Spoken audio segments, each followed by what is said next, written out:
Hello friends, आज हम बात करते हैं रानी रासमणी और कोलकाता के दक्षिणेश्वर काली मंदिर की। वही दक्षिणेश्वर काली मंदिर जो स्वामी रामकृष्ण परमहंस जी की कर्मभूमि रहा, वही दक्षिणेश्वर काली मंदिर जहां स्वामी विवेकानंद जी एक साधारण नरेंद्र से स्वामी विवेकानंद बने।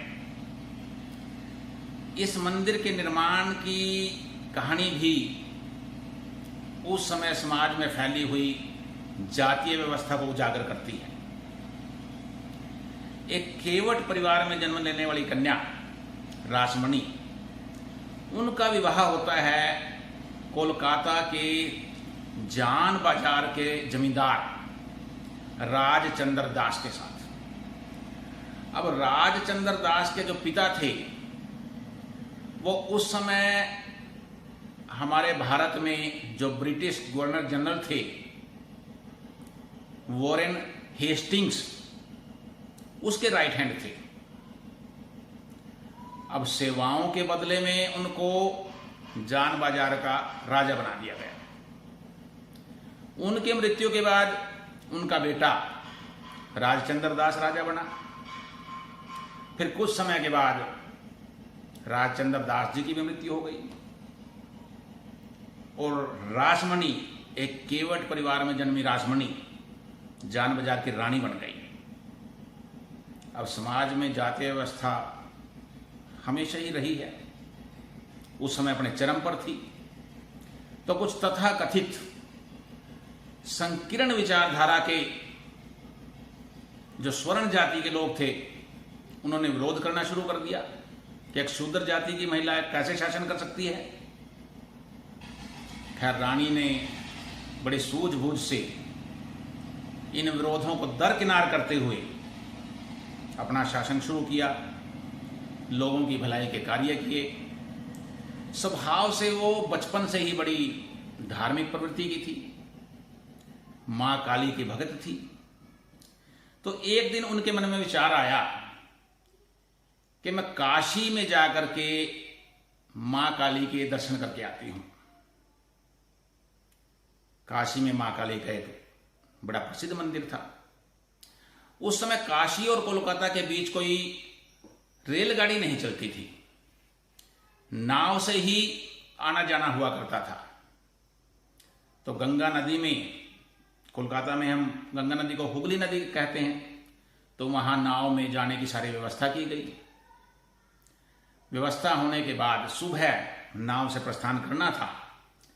तो रात को रानी सोचने लगती है कि जैसे समाज में ये व्यवस्था फैली हुई है जातीय आधार पर भेदभाव की, कहीं ऐसा ना हो कि मैं काशी जाऊं और वहां कोई मेरे मंदिर प्रवेश पर कोई बवाल हो जाए, क्योंकि मंदिर में जो है शूद्र जाति के लोगों को प्रवेश करने का अधिकार था नहीं।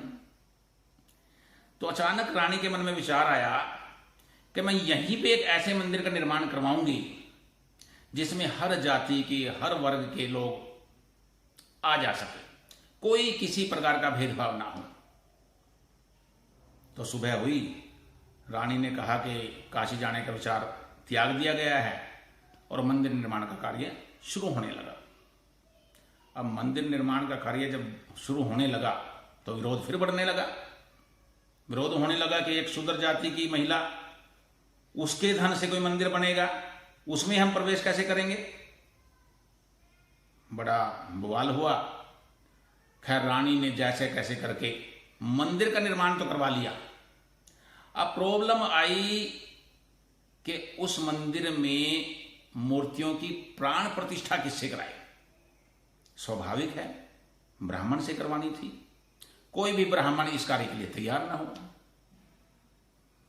तो बड़ी मेहनत से खोजा गया ब्राह्मण को, बड़ा ढूंढा गया, बड़ी मुश्किल से एक ब्राह्मण पंडित राम कुमार जी मिले। बड़े उदार विचारों के थे। उन्होंने परवाह नहीं की और रानी का प्रस्ताव स्वीकार कर लिया। अब उनको क्या क्या सुनना पड़ा होगा। उनके ब्राह्मण होने पे ही प्रश्न चिन्ह लगने लगे, लेकिन इसके बावजूद भी उन्होंने मूर्तियों की प्राण प्रतिष्ठा कराई। और मंदिर का जो प्रधान पुरोहित का पद था वो स्वीकार किया। उन्हीं पंडित राम कुमार जी का छोटा भाई रामकृष्ण उस समय 12-13 वर्ष का था, वो भी मंदिर में रहने लगा।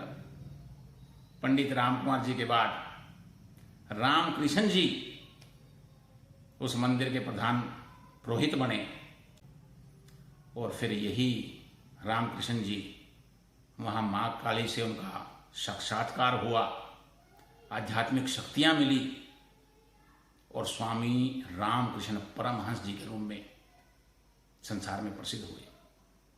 उन्हीं की छत्र छाया में नरेंद्र, जो एक साधारण लड़का था, लेकिन स्वामी रामकृष्ण जी ने उस नरेंद्र को स्वामी विवेकानंद जैसे एक विराट व्यक्तित्व में बदल दिया। स्वामी विवेकानंद जी क्या थे आप सब जानते हैं। तो दोस्तों, इस घटना का मेरा सुनाने का एक ही मकसद है कि जातीय व्यवस्था इसने हमारा हर युग में, हर समय में नुकसान ही किया है। महाभारत काल में कौन भूल सकता है, कर्ण के साथ इसी वर्ण व्यवस्था के आधार पर कितनी ज्यादतियां हुई। द्रौपदी के स्वयंवर में कर्ण को अपमानित किया गया, अर्जुन के साथ प्रतियोगिता में भाग लेने से मना कर दिया गया, और तो और एकलव्य का क्या दोष था, उसका अंगूठा कटवा दिया गया। ये कैसी व्यवस्था थी। हम आप सब भगवान राम को बड़ी श्रद्धा से पूजते हैं, लेकिन क्या भगवान राम के जीवन पे कभी हम सोचते हैं, उनके जीवन से कोई प्रेरणा लेने की कोशिश करते हैं? भगवान राम ने तो एक भील जाति की शबरी, भील जाति भी शूद्र जाति मानी जाती थी, शबरी के जूठे बेर खाए, और वनवास के दौरान जो उस समय की पीड़ित जातियां थी, निम्न जातियां थी, उन्हीं लोगों को इकट्ठा करके रावण का मुकाबला किया, रावण का वध किया। आज भी हमारे समाज में जातीय व्यवस्था है, उसके आधार पर भेदभाव है। हालांकि पहले से बहुत कम है, लेकिन जब कोई चुनाव आते हैं, पार्टियां किस विधानसभा में, किस लोकसभा में किस जाति के ज्यादा लोग हैं, उसके आधार पर टिकट तय करती है। इसकी दोषी वो पार्टियां नहीं हैं, इसके दोषी हम और आप हैं, क्योंकि हम और आप वोट देते ही इस आधार पर है। तो दोस्तों, जातीय व्यवस्था कोई एक अच्छी व्यवस्था नहीं रही। ये हमारे समाज का अंग है, लेकिन अवांछनीय अंग है।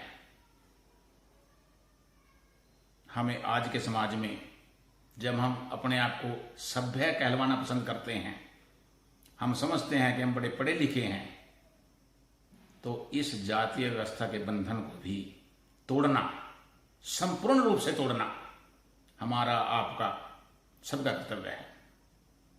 मेरा छोटा सा प्रयास है दोस्तों। आप सब भी ये सब बातें जानते हैं, लेकिन अगर हम इन पे गौर करेंगे और अपने आप को बदलने की कोशिश करेंगे, तो समाज एक नए समाज के रूप में बदलेगा।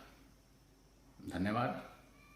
अगर आपको ये मेरी बात, ये मेरी वृतांत, ये कहानी कह लीजिए, हकीकत कह लीजिए, ये अच्छा लगा तो इसको लाइक कीजिए, शेयर कीजिए, और अगर चैनल को पहले सब्सक्राइब नहीं किया, सब्सक्राइब कीजिए। Thank you. नेक्स्ट वीडियो में फिर किसी और नई घटना, किसी और नई बात के साथ मिलते हैं।